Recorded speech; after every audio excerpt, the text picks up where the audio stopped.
ಎಲ್ಲರಿಗೂ ಒಳ್ಳೇದಾಗಲಿ. ಮಂಜುನಾಥ ಸ್ವಾಮಿ ಅನುಗ್ರಹ ಎಲ್ಲರ ಮೇಲೆ ಇರಲಿ. ನಾನು ಯಾವಾಗಲೂ ಬರ್ತೀನಲ್ಲ, ಪ್ರತಿ ಸಲ ಪ್ರತಿ ವರ್ಷ ನಾನು ಪ್ರತಿ ಸಿನಿಮಾ ಮುಂಚೆ ಬರ್ತೀನಿ. ಈ ಸಲ ಕೆಲಸದ ಒತ್ತಡದಿಂದ ಸದ್ಯ ಲಾಸ್ಟ್ ಡೇ ಆದರೂ ನಾನು ಮುಂಚೆ ಬರುವಂಥ ಅವಕಾಶ ಸಿಕ್ತು. ಎಲ್ಲ ಕೆಲಸ ಮುಗಿಸಿ ಬಂದಿದ್ದೀವಿ. ಒಳ್ಳೆಯದಾಗಲಿ. ಮಂಜುನಾಥನ ಆಶೀರ್ವಾದ ಇರಲಿ, ದೇವರ ಆಶೀರ್ವಾದ ಎಲ್ಲರಿಗೂ ಇರಲಿ, ಜನಗಳ ಆಶೀರ್ವಾದ ನಮ್ಮಲ್ಲಿ ಇರಲಿ. ಸೌಜನ್ಯ ಹೋರಾಟ ಅನ್ನೋದು ಯಾರಿಗೂ ಇನ್ಫ್ಲುಯೆನ್ಸ್ ಮಾಡಿಲ್ಲ. ಅವರವರಾಗಿಯೇ ಮುಂದೆ ಬಂದು ಹೋರಾಟಕ್ಕೆ ಬೆಂಬಲ ಕೊಡ್ತಾ ಇರೋದು. ನಮಗೆ ಗೊತ್ತಿರೋ ಹಾಗೆ ದೇಶಾದ್ಯಂತ ಕೋಟ್ಯಾಂತರ ಜನ ಸೌಜನ್ಯ ಹೋರಾಟಕ್ಕೆ ಬೆಂಬಲ ಕೊಡ್ತಾ ಇದ್ದಾರೆ. ಇಲ್ಲಿ ಏನು ನಡೀತಿದೆ ಅಂತ ಅಂದರೆ, ಮಿನಿಮಮ್ ಒಬ್ಬ ಹೀರೋ ಅಂದಮೇಲೆ ಪರದೆ ಮೇಲೆ ಮಾತ್ರ ಹೀರೋ ಆಗದೆ ಈವನ್ ಅವರ ಜೀವನದಲ್ಲಿ ಲಿಟ್ಲ್ ಬಿಟ್ ಸ್ವಲ್ಪನಾದರೂ ಆ ಹೀರೋಯಿಸಮ್ ಇಟ್ಕೋಬೇಕು ಅಂತ ನನಗೆ ಅನಿಸ್ತದೆ. ಯಶ್ ಅವರು ನಿನ್ನೆ ಧರ್ಮಸ್ಥಳಕ್ಕೆ ಭೇಟಿ ನೀಡಿದ್ದಾರೆ. ತುಂಬಾ ಖುಷಿ ಆಯಿತು. ಬಿಕಾಸ್ ಧರ್ಮಸ್ಥಳದಲ್ಲಿ ಮಂಜುನಾಥ ಸ್ವಾಮಿ ಆಶೀರ್ವಾದ ಪಡೆದ್ರೆ ಎಲ್ಲನೂ ಒಳ್ಳೇದಾಗುತ್ತೆ. ಸೊ ಅದು ನಮ್ಮೆಲ್ರಿಗೂ ಹಿಂದೂಗಳಿಗೆ ಗೊತ್ತಿರುವಂಥ ವಿಷಯ. ಬಟ್ ಇಲ್ಲಿ ಧರ್ಮಾಧಿಕಾರಿಗಳನ್ನು ಮೀಟ್ ಆಗಿದ್ದಾರೆ.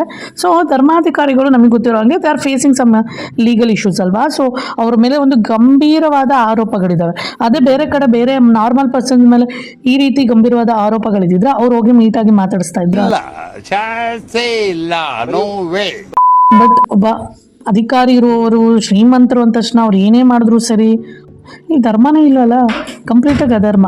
ಒಬ್ಬ ಮನುಷ್ಯ ಒಬ್ಬರ ಮೇಲೆ ಅಪವಾದ ಅಥವಾ ಆರೋಪ ಮಾಡ್ತಾ ಇದ್ದಾನೆ ಅಂದರೆ ಅದು ಏನೂ ಇಲ್ಲದೆ ಆಗಿರಕ್ಕಲ್ಲ, ಏನೋ ಒಂದು ನಡೆದಿದೆ, ಸಮಥಿಂಗ್ ಈಸ್ ನಡೆದಿದೆ ಅಂತ ಅಂದ್ಬಿಟ್ಟು ಜನಸಾಮಾನ್ಯರಿಗೆ ಎಲ್ರಿಗೂ ಗೊತ್ತಿದೆ. ಸೊ ಇಷ್ಟೆಲ್ಲ ಗೊತ್ತಿದ್ರು ಸಹ ಅವರು ಒಂದು ಚೂರು ಅಂದರೆ ಹೆಣ್ಣು ಮಕ್ಕಳ ಜೀವನಗಳು ಹೋಗಿರೋದು, ಹೆಣ್ಣು ಮಕ್ಕಳ ಅವರು ಫೇಸ್ ಮಾಡ್ತಿರುವಂಥ ಆರೋಪ ಸಣ್ಣ ಪುಟ್ಟದಲ್ಲ. ಎಷ್ಟೋ ಹೆಣ್ಣು ಮಕ್ಕಳ, ನೊಂದ ಹೆಣ್ಣು ಮಕ್ಕಳ ಸಾವು ನೋವುಗಳ ಬಗ್ಗೆ ಅಲ್ಲಿ ಅವರು ಆರೋಪ ಫೇಸ್ ಮಾಡ್ತಿರೋದು. ಅದ್ರ ಬಗ್ಗೆ ಕಿಂಚಿತ್ತಾದರೂ ಕನ್ಸನ್ನು ತೋರಿಸಿದ್ರೆ ಅವ್ರನ್ನ ಹೀರೋ ಅನ್ಬೋದು. ಜಸ್ಟ್ ಪರದೆಗೆ ಮಾತ್ರನೇ ಹೀರೋ ಆಗಿದ್ದಾರೆ. ಅದು ಬಿಟ್ಟು ಇನ್ಯಾವುದೇ ರೀತಿಯ ಅವ್ರ ಮೇಲೆ ಕಂಪ್ಲೀಟ್ ರೆಸ್ಪೆಕ್ಟ್ ಇಲ್ಲ ನಮಗಂತೂ. ದೇವಸ್ಥಾನಕ್ಕೆ ಹೋಗಿ ಪ್ರಾರ್ಥನೆ ಸಲ್ಲಿಸೋದ್ರ ಬಗ್ಗೆ ಯಾರೂ ಮಾತಾಡ್ತಾ ಇಲ್ಲ. ಬಟ್ ದೇವಸ್ಥಾನದ ಪ್ರಮುಖ ವ್ಯಕ್ತಿಗಳನ್ನು ಭೇಟಿಯಾಗಿರೋದ್ರ ಬಗ್ಗೆನೇ ಎಲ್ರಿಗೂ ಒಂದು ಕ್ವಶನ್ ಮೂಡ್ತಾ ಇದೆ. ಒಕ್ಕಲಿಗ ಮತ್ತು ಸಪೋರ್ಟ್ ಮಾಡಬೇಕಿತ್ತು ಅಂತ ನಾನು ಡೆಫಿನೆಟ್ಲಿ ಹೇಳಲ್ಲ. ಬಿಕಾಸ್ ಅದು ಜಾತಿಗಳ ಮೇಲೆ ಸಪೋರ್ಟ್ ಇಲ್ಲಿ ಯಾರು ಜಾತಿಗಳು ಅಥವಾ ಧರ್ಮಗಳ ಮೇಲೆ ಯಾರೂ ಸಪೋರ್ಟ್ ಮಾಡ್ತಿಲ್ಲ. ಪ್ರತಿಯೊಬ್ಬರು ಸಪೋರ್ಟ್ ಮಾಡ್ತಿರೋದು ಸೌಜನ್ಯಗೆ ನ್ಯಾಯ ಸಿಗಬೇಕು. ಅವರು ಹೆಣ್ಣು ಮಗಳು ಅಂತ ಅಂದ್ಬಿಟ್ಟು ಅಷ್ಟೇ. ಬಟ್ ಒಂದೇ ಕ್ಯಾಸ್ಟ್ ಇದ್ದಾರೆ, ವಾಟೆವರ್, ಅದು ಅವ್ರ ಮನಸ್ಸಲ್ಲಿರ್ಬೋದು.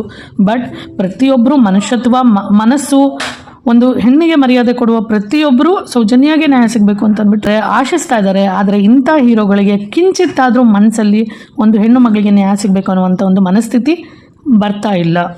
ಯಶ್ ಅವರ ಟಾಕ್ಸಿಕ್ ಚಿತ್ರವನ್ನು ಬಹಿಷ್ಕರಿಸುವಂತೆ ಸಾಮಾಜಿಕ ಜಾಲತಾಣ ಕರೆ ನೀಡ್ತಿದ್ದಾರೆ.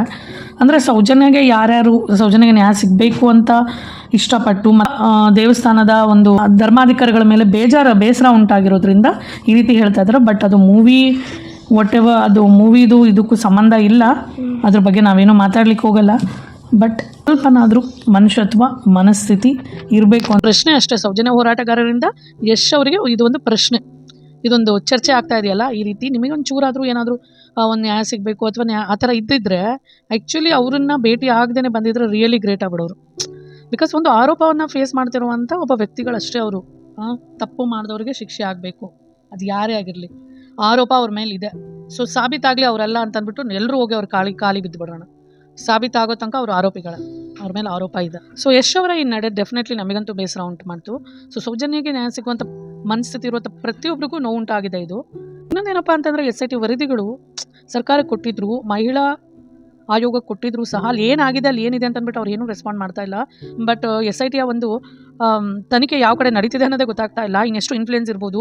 ಅದೇ ಏನಾದರೂ ಸೌಜನ್ಯ ಹೋರಾಟಗಾರರ ತಪ್ಪು ಅಂತ ಒಂದು ಪಾಯಿಂಟ್ ಇದ್ದಿದ್ರು ಅದನ್ನು ಎಳೆಯಾಗಿ 2 ಅವರ್ ಗಟ್ಟಲೆ ವೀಡಿಯೋ ಮಾಡಿ ಬಿಡ್ತಾಯಿದ್ರು ಬುರುಡೆ ಮೀಡಿಯಾದವರು. ಆದರೆ ಒಂದು ತಪ್ಪಿಲ್ಲ ಆಗಿರೋದಕ್ಕೇ ಮತ್ತೆ ಅವರು ಸೈಲೆಂಟ್ ಆಗಿರೋದು. ಬಟ್ ಹಾಗಾದರೆ ಯಾರು ತಪ್ಪು, ಅಲ್ಲಿ ಯಾರ ಒಂದು ಕೈವಾಡ ನಡೆದಿದೆ ಅನ್ನೋದ್ರ ಬಗ್ಗೆ ಯಾಕೆ ಯಾವುದೇ ಒಂದು ಸರ್ಕಾರ ಆಗಿರ್ಬೋದು, ಬುರುಡೆ ಮೀಡಿಯಾ ಆಗಿರ್ಬೋದು ಮಾತಾಡ್ತಿರೋ ಅನ್ನೋದೇ ಒಂದು ಶಾಕ್ ಆಗ್ತಾ ಇದೆ. ಅದು ಎಕ್ಸ್ಪೆಕ್ಟೆಡ್, ಅವರ ಒಂದು ಸೈಲೆನ್ಸ್ ನಾವು ಎಕ್ಸ್ಪೆಕ್ಟ್ ಮಾಡ್ಬೋದು, ಯಾರ ಮೇಲೆ ಆರೋಪಗಳಿದೆ ಆಗಲಿ ಅಂತ ಅಂದ್ಬಿಟ್ಟು. ಆದರೂ ಸಹ ಸೌಜನ್ಯ ಪರ ಹೋರಾಟ ಯಾವತ್ತೂ ನಿಲ್ಲೋದಿಲ್ಲ. ಸೌಜನ್ಯಗೆ ನ್ಯಾಯ ಸಿಗುವಂಥ ತನಕನೂ ಹೋರಾಟ ನಡೀತಾ ಇರುತ್ತೆ. ಅಷ್ಟೇ ಅಲ್ಲ, ಸುಪ್ರೀಂ ಕೋರ್ಟಲ್ಲೂ ಸಹ ಕೇಸ್ ರೀಓಪನ್ ಆಗಿದೆ, ರೀಸ್ಟಾರ್ಟ್ ಮಾಡ್ತಿದ್ದಾರೆ.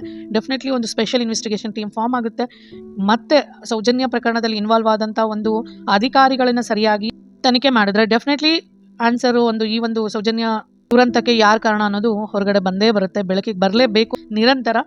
ಸೊ ಯಶ್ ಅವರ ಈ ನಡೆ, ಹೀರೋಗಳು ಕೇವಲ ಸಿನಿಮಾದಲ್ಲಷ್ಟೇ ಹೀರೋಗಳು, ಅವರು ನಿಜ ಜೀವನದಲ್ಲಿ ಹೀರೋಗಳಲ್ಲ ಅನ್ನೋದನ್ನ ತೋರಿಸ್ಕೊಟ್ಟಿದ್ದಾರೆ ಅಂತ ಅನ್ಕೋಬಹುದು. ಯಾರು ಸಪೋರ್ಟ್ ಮಾಡಲಿ ಬಿಡಲಿ, ಸೌಜನ್ಯ ಹೋರಾಟ ನಿರಂತರ. ಈ ಇನ್ಸಿಡೆಂಟ್ ಬಗ್ಗೆ ನಿಮ್ಮ ಅಭಿಪ್ರಾಯ ತಿಳಿಸಿ. So finally justice for Soujanya. Thank you so much for watching the video. Thanks.